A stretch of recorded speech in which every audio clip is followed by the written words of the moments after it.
ఈ జన్మలో నా కొడుకు దగ్గర నుంచి నేను నా భార్య మాట వింటాను అనే మాటని నేను వినలేనండి.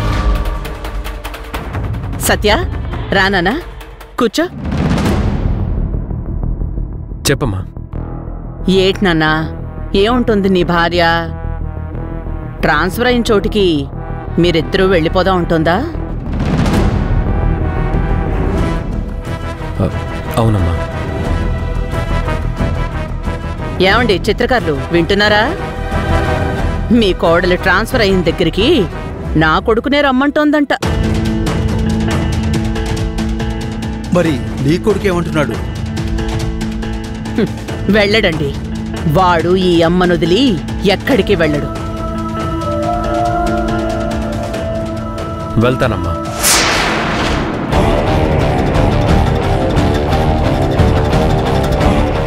ఏం మాట్లాడుతున్నావు సత్య? అవునమ్మా, నేను కూడా మంజు చెప్పినట్టుగానే తనతోనే వెళ్దామని అనుకుంటున్నాను.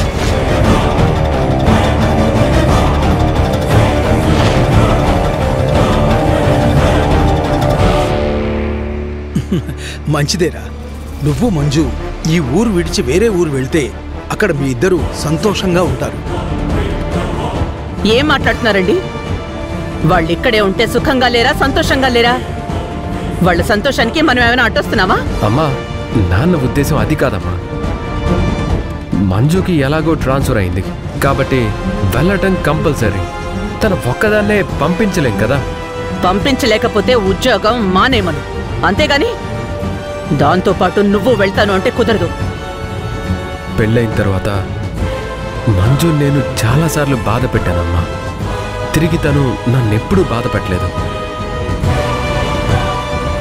తను ప్రతిసారి నన్ను అర్థం చేసుకొని మసులుకుంటుందే తప్ప నాకు వ్యతిరేకంగా ఎప్పుడూ బిహేవ్ చేయలేదు. ఎందుకో తెలియదు కానీ ట్రాన్స్ఫర్ అనగానే తనతో పాటు నేను కూడా వెళ్ళాలనుకుంటున్నాను. మంజు ఈ ఒక్క కోరికను తీర్చాలనుకుంటున్నాను. అయినా వరంగల్ ఎంత దూరం ఉందమ్మా? ఈ పక్కనే కదా. అంటే ఏంట్రా నీ ఉద్దేశం? ఈ వయసులో మమ్మల్ని ఒంటరి వాళ్ళని చేసి వెళ్ళిపోతావా? మీరెందుకు ఒంటరి వాళ్ళు అవుతారమ్మా? మేము వారానికి ఒకసారి వచ్చి చూసి వెళ్తాం. అలాగే మీరు కూడా అక్కడికి రావచ్చు.